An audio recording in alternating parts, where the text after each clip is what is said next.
Welcome into Stuck in the Catchfence. This is a let's talk about it, and I want to talk to you guys about the New Year's. Hopefully, you've had a wonderful Christmas. You are now filling up on leftovers, waiting for the new year to turn over because we will have NASCAR in less than 2 months whenever the calendar does turn to 2024. But before we get to the new year, a lot of people like to reflect, have a resolution, a New Year's resolution, to where they look at where they are right now and want to better themselves for the future. So I am looking at NASCAR and discussing what I think NASCAR's New Year's resolution should be. Appreciate you tuning in. Let's talk about it.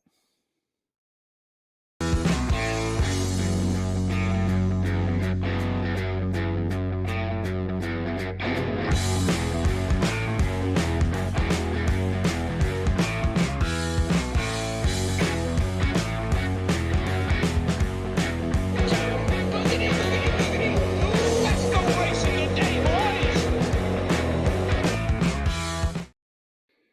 My name is Ryan Peters. This is Stuck in the Catch Fence, and hopefully everything in your life is grand and joy and wonderful this holiday season. But I planned on going after the holidays to really get back into the content, but it's kind of been weighing on my mind a little bit. And I wanted to do a let's talk about it before we jump into the new year. But we'll get right back to the scheduling. I know that, a lot of you people, fans of us, have found the channel last year that just began and been diving into the channel, getting your news, getting your information, things of that nature, and we appreciate it. Was going to do some small videos before the new year's, having a little bit of a break, but unfortunately my family and I have been very, very ill. But thankfully it seems like things are about to rebound, so I want to look now for the future, for what NASCAR can do for its brand, for its viewers, and for new people that are going to discover the product and hopefully become lifelong NASCAR fans. So, a New Year's resolution. So, really, if you take the term resolution and look at it as a whole, what are you doing to resolve something that you're not happy with right now? Well, wearing my Cincinnati Bengals hoodie today, you could resolve the fact that, you know, your secondary's not very good and your defensive line only has one guy that can get pressure. So looking at it from that standpoint, those are issues they could resolve. So what are the issues that could be resolved in NASCAR? And no, this is probably not for the best of the groups of people that are just sitting there with their pitchforks and torches going, well, NASCAR needs to go back to the 90s when everything was great. Those have moved on. Those Facebook groups that you're still a part of, that you still, every time there's a NASCAR post, all you do is complain about moving on. Well, NASCAR has moved forward. You haven't. You've stuck in the past. You're not willing to transfer and move forward with the sport, but yet you still comment on it on every single aspect of social media that you can. So you still follow it to a certain extent. But let's look at this from a fundamental standpoint on what NASCAR can do to resolve some of the issues that it has right now. Well, first is identifying some of the issues that NASCAR has. Everybody, I think, might have a different opinion of that. So, if I'm looking at this from at least an objective standpoint to me, I would say that NASCAR's biggest flaw, which we've discussed at length, is the short tracks and the road courses currently with the package that it has right now. So that is going to be where I center on the New Year's resolution that NASCAR has to fix if it wants to indeed look at itself objectively and say, we want the best product on the track. That being said, now let's back up a little bit further and see that Steve Phelps has went out and said that he does not plan on upping the horsepower for the cars, despite the fact that everybody says that they can. And one of the main reasons is because he says financially it doesn't make a lot of sense. Well, ECR, Roush, and some others have said, yeah, we can increase the horsepower immediately with almost zero money being spent to increase the horsepower. So NASCAR's Steve Phelps, who again, I think has done a lot of really good things for the sport. I think he does genuinely care about the sport, doesn't want to move forward with something that he thinks will not ultimately change the product. Yet the drivers have said it will change the product. The fans have said that they think it'll change the product. The crew chiefs have stated that they think it'll change the product.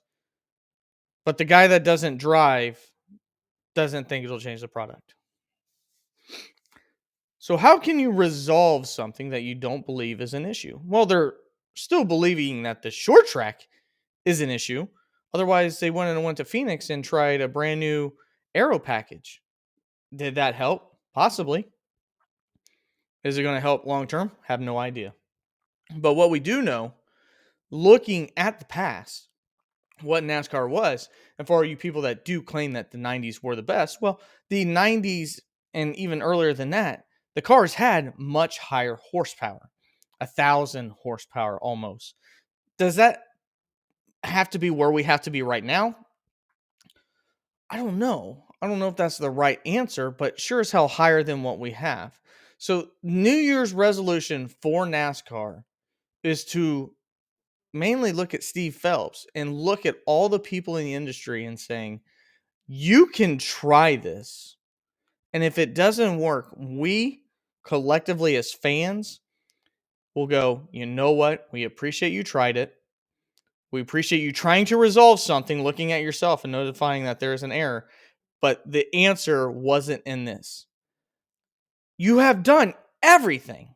Come up with a new splitter, come up with a new aero package, higher the car, lower the car, increase the wing, all these different things.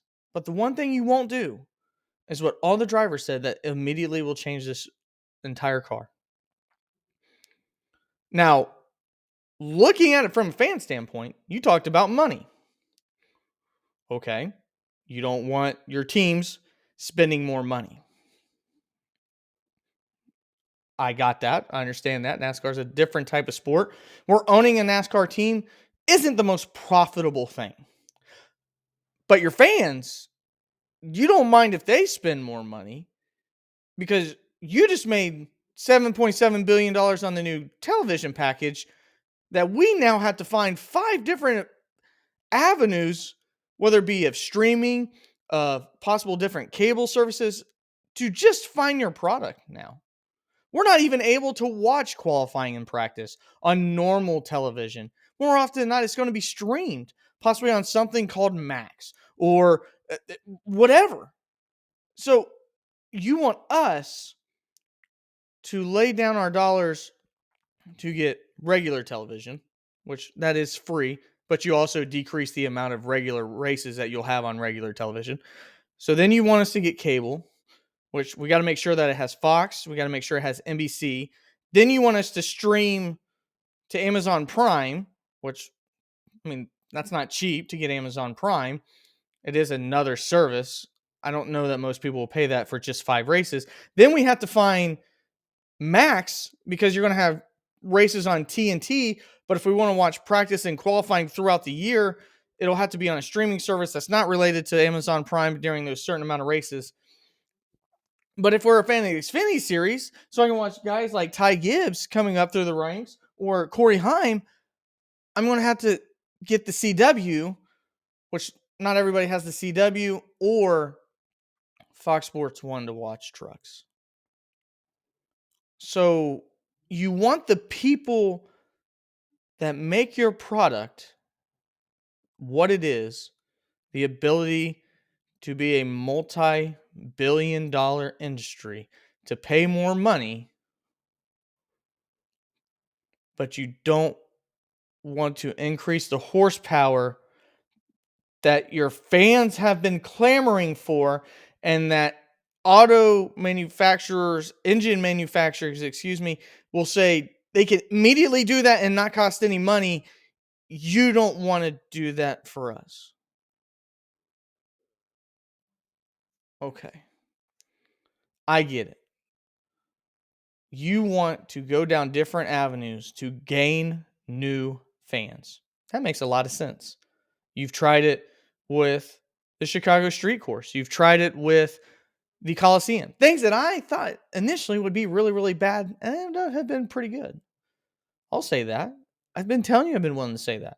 Then you try to give us something old school, like North Wilkesboro, which I thought would be really, really good, and it was really, really bad, but you're still going to stick to it. You're not just going to say after 1 year, maybe that just wasn't the best ability. Mainly, probably Most certainly because our short track package is just not that good.